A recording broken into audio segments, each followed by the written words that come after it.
மாண்புமிகு தொழில்துறை அமைச்சர் அவர்கள்.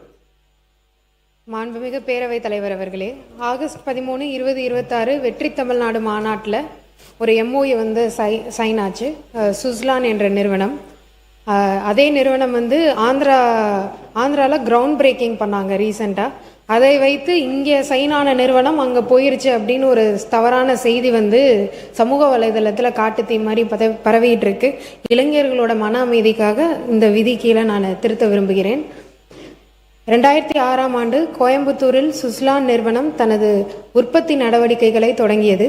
காற்றாலை எரிசக்தி துறைக்கு தேவையான foundry costings and control panel மற்றும் கியர் பாக்ஸஸ் ஆகியவற்றின் உற்பத்திக்கான வசதிகள் அங்கு அமைக்கப்பட்டிருந்தன.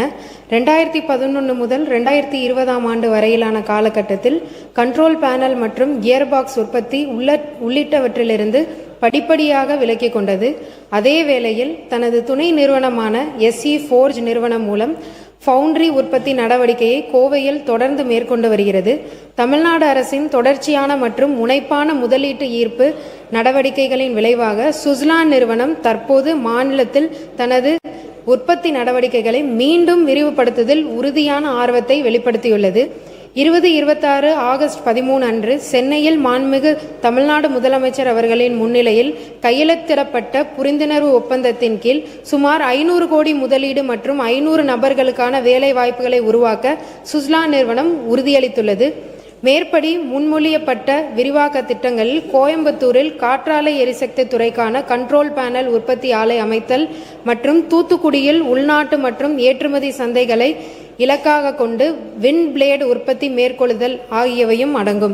ஆந்திர பிரதேசத்தின் அனந்தபூர் மாவட்டத்தில் சுஸ்லான் நிறுவனம் மேற்கொள்ள உள்ளதாக சமீபத்தில் தெரிவிக்கப்பட்டுள்ள சுமார் 10,500 கோடி முதலீடு காற்றாலை மின் உற்பத்தி திட்டங்களுடன் தொடர்புடையதாகும்.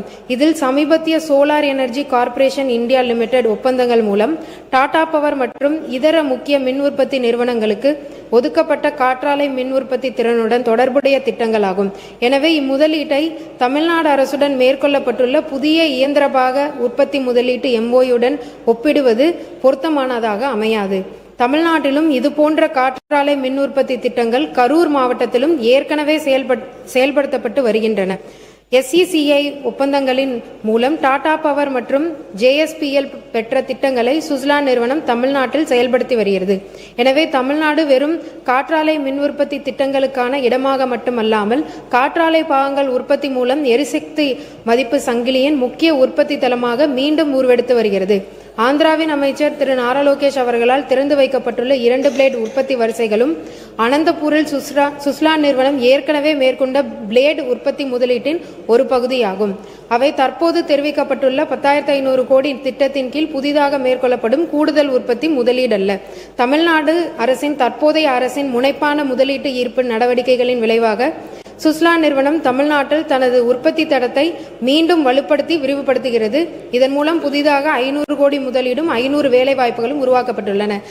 ஆகவே என்ன அப்படின்னா, முன்னாடி ஒரு 9 வருஷத்துக்கு முன்னாடி போன கம்பெனி இப்போ மறுபடியும் நம்ம தமிழ்நாட்டுக்கு வந்திருக்குன்றத நான் பெருமையுடன் தெரிவித்துக் கொள்கிறேன். இன்னும் ஒரே ஒரு சின்ன திருத்தம் அவையில் சொன்னது. அன்னைக்கு நேரம் காலம் கருதி கதையை நான் சுருக்கமாக சொல்லிட்டேன். அதனால் அதுவும் இப்போ வந்து வலைதளத்தில் காட்டுத்தீயாக வந்து பரவிக்கிட்டு இருக்கு. அதுக்கு விளக்கம் தரணும் அப்படின்ற ஒரு நோக்கத்தோடு நான் சொல்கிறேன். மதுரை மாவட்டத்தில் இயங்கும் தான் ஃபவுண்டேஷன் என்ற சுய உதவி குழுவின் அமைப்பில் ஒரு ஆக்டிவ் மெம்பர் தான் இந்த சின்னப்பிள்ளை அவர்கள். அப்பன் திருப்பதி பகுதியில் வைகை வட்டார களஞ்சியம் சுய உதவி குழு மூலம் பெண்களின் வாழ்வாதாரத்தை உயர்த்த சிறப்பாக பணியாற்றி வந்தார். கிராம பெண்களிடையே ஒரு சேமிப்பு பிரிவை தொடங்க முயற்சிகள் மேற்கொண்டனர். பெண்களை மேம்படுத்துவதன் மூலம் வறுமை மற்றும் கடன் குறைகளை குறைக்க பல பங்களிப்புகளை செய்துள்ளார். அவரது சேவையை பாராட்டி பத்மஸ்ரீ விருதை 2019 பெற்றார்.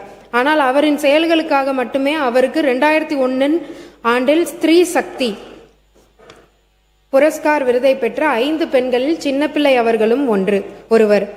அந்த விருது வழங்கும் விழாவில் தான் அவரின் மகத்தான செயலை பாராட்டி அவரின் பாதங்களில் ஆசி பெற்றார் முன்னாள் பிரதமர் மறைந்த வாஜ்பாய் அவர்கள்.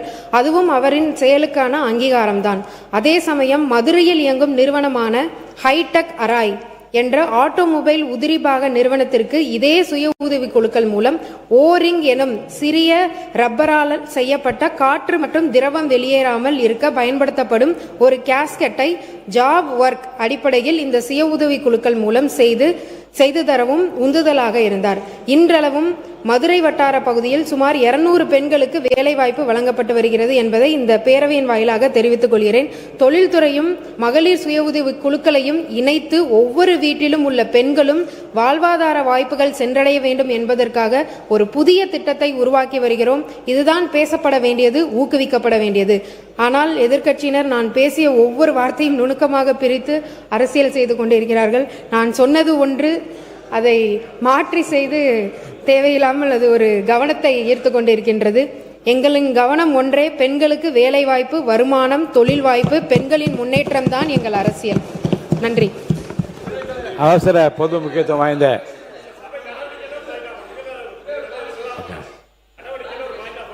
எனக்கு அவர் சொல்றாருங்க மாண்பு உறுப்பினர் ஆஸ்டின் அவர்கள். மாண்புமிகு பேரவைத் தலைவர் அவர்களே, 111 விதியின் கீழ் அவர்களுக்கு நீங்கள் உரிமை இருக்கிறது. அறிக்கையை திருத்த படிக்கிறது உரிமை இருக்குது. அதில் எந்த விவாதம் கூடாது, நானும் அறிவேன்.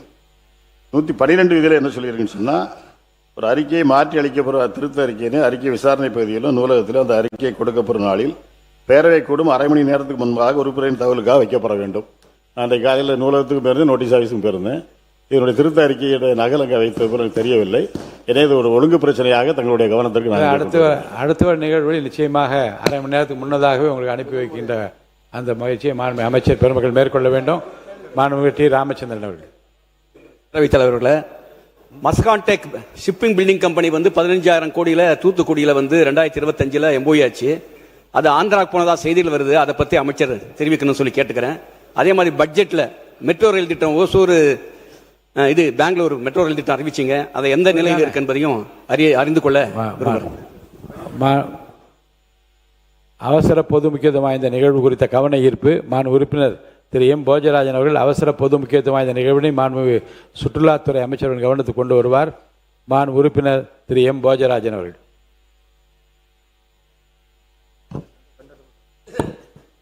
மாண்புமிகு பேரவைத் தலைவர் அவர்களே, முதலாவதாக நமது சுற்றுலாத்துறை அமைச்சருக்கு நான் நன்றியினை தெரிவித்துக் கொள்கின்றேன். எங்களுக்கு இருந்த அச்சம், அங்கு பாரம்பரியம் பெற்ற ஒரு நல்லதொரு 200 ஆண்டுகளுக்கு முன்பு உருவாக்கப்பட்ட மாண்பு உறுப்பினர் ஊட்டி படகு இல்லத்தை தனியார் ஒப்படைக்கும் திட்டம் குறித்து அப்படின்னு சொல்லிட்டு அரசின் கவனத்தை ஈர்க்க விரும்புகிறேன் சொல்லுங்க. அவர் பதில் சொன்ன பிறகு உங்களுக்கு கேள்விகள். படகு இல்லத்தை தனியார் படுத்த உத்தேசம் இருக்கின்றதா என்பதை அறிய விரும்புகிறேன். மாண்பு சுற்றுலாத்துறை அமைச்சர் அவர்கள். மாண்புமிகு பேரவைத் தலைவர் அவர்களே, விவர அறிக்கை ஒன்று மாண்புமிகு சட்டமன்ற உறுப்பினர்களுடைய முன் இருக்கின்ற மேஜையின் மேல் உள்ள சிறு மடிக்கணனியில் பதிவேற்றம் செய்யப்பட்டுள்ளது என்பதை தெரிவித்துக் கொள்கிறேன். மாண்பு உறுப்பினர் போஜராஜன் அவர்கள் விளக்கமாக கொடுத்திருக்கிறார்கள் பேரவைத் தலைவர்களே. அதற்காக தான் அவரை முதலில் நான் நன்றி தெரிவித்தேன். எங்களுக்கு வந்த அச்சம், அங்கு பொழுதுபோக்கு அம்சம் என்ற சில நிகழ்வுகள் எல்லாம் அந்த வளாகத்திலே தனியாருக்கு கொடுக்கப்பட்டிருக்கின்றது. காலப்போக்கிலே நமது அந்த பாரம்பரியமிக்க அந்த படகு இல்லத்தை தனியார் ஆக்கி விடுவார்களோ என்ற அச்சத்தில் தான் இந்த முயற்சியை தெரிந்து கொள்ள முயற்சித்தோம். நீங்கள் அதை இன்னும் சிறப்பாக, ஏன்னா அந்த கழிவு நீர் கால்வாய் எல்லாம் அங்க வந்து சேர்ந்து அதனால குயிக்கா ஆகாய தாமரை ஒவ்வொரு ஆண்டும் பல லட்சம் பணங்களை செலவு செய்தும் கூட அதை சீர்படுத்த முடியாமல் ஒரு சூழ்நிலை, மக்கள் முகம் சுளிக்கின்ற மாதிரி அங்க படகு இல்லத்திலே பயன்படுத்துவர்கள் நல்ல விதத்தில் உபயோகப்படுத்துற மாதிரி. ஏன்னா 200 ஆண்டுகளுக்கு முன்பாக ஜான் சல்லிவன் அவர்களால் உருவாக்கப்பட்ட நல்லதொரு ஒரு ஏரியை நாம் நல்ல முறையிலே அது தமிழகத்துக்கே பெருமை சேர்க்கின்ற ஒரு ஏரி, அதை நல்ல முறையிலே பராமரிக்கப்பட வேண்டும் என்று சுற்றுலாத்துறை அமைச்சரை பேரவைத் தலைவர் மூலமாக கேட்டுக்கொள்கின்றேன். நன்றி, வணக்கம். சுற்றுலாத்துறை அமைச்சர் அவர்கள். மாண்புமிகு பேரவைத் தலைவர் அவர்களே,